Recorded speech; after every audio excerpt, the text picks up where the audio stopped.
and welcome. My name is Vitalis Esssala. In this video, we will continue with the topic we started with in the last video. If you haven't seen the other video, go ahead and search for the video called Vitalis Esssala Inclusive Leadership Fundamentals 1. A leader is a pillar of the human community. In politics, business, education, religion, or culture, the leader sustains the stability of the human community he represents. The community leans on his power and strength. When the leader is stable, the community is stable. If he vacillates, the community will vacillate and can calm down if the shake is important. It means that the leader does not focus on himself or his next of kin. He should consider himself to be the pillar of the building of the human community. A leader is the pillar of the human community. Before building a house, the builder raises the mainframe. He plants the foundation. He erects pillars. Those pillars are mostly at the corners of the house or strategic places in the house. They are tied up together by the beams to give strength to the building. And the edifice is strong thanks to its wonderful mainframe. It is no different with the pillars of social buildings, which are our different communities. I called our communities social buildings. Leaders in the community are the pillars of the society, akin to the pillars of an architectural building. They are strong, but their strength is not necessarily physical. It is mostly intellectual, or more accurately, it is moral. The mind or the thinking is what gives power and leadership. A leader without sound thinking is not a leader. A leader is a person that motivates, empowers, and provokes action. With no good thinking, no leader will last. The followers follow the leader thanks to his thoughts. The crowd follows the leader that seems to understand their current situation. Those whose sensitive chord is not touched will not follow you, regardless of your relevance. Let's take some examples from the 2016 American presidential election. Carly Fiorina was one of the most convincing presidential candidates in the Republican Party. She had on-point answers to strategic questions that were asked by the moderators on the debates.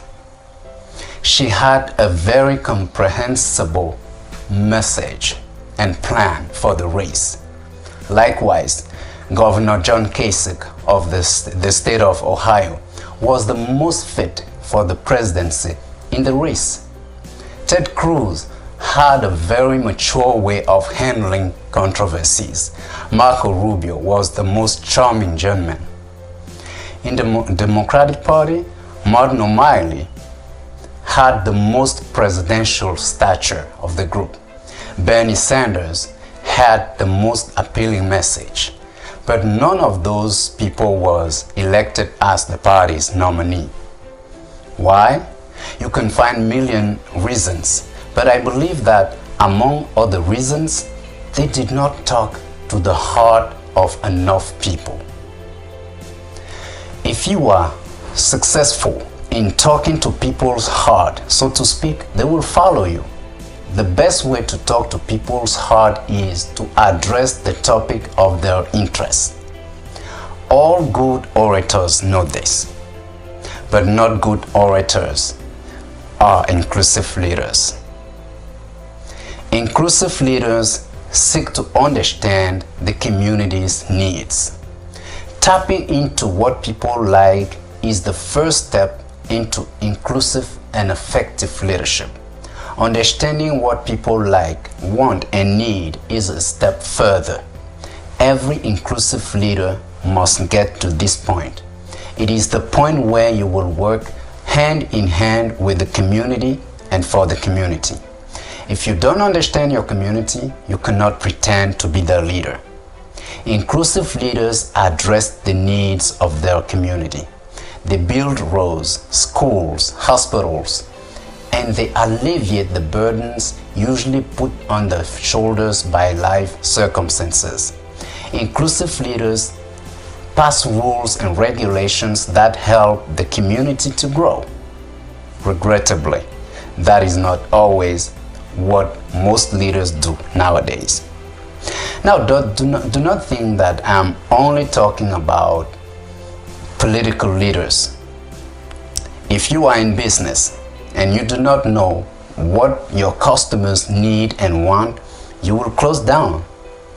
If you are in religion and you do not show real interest in the poor, the needy, the widows, the single mothers, the jobless, and the sick of your community, you lag behind in leadership. Instead of serving the communities, some leaders enslave them.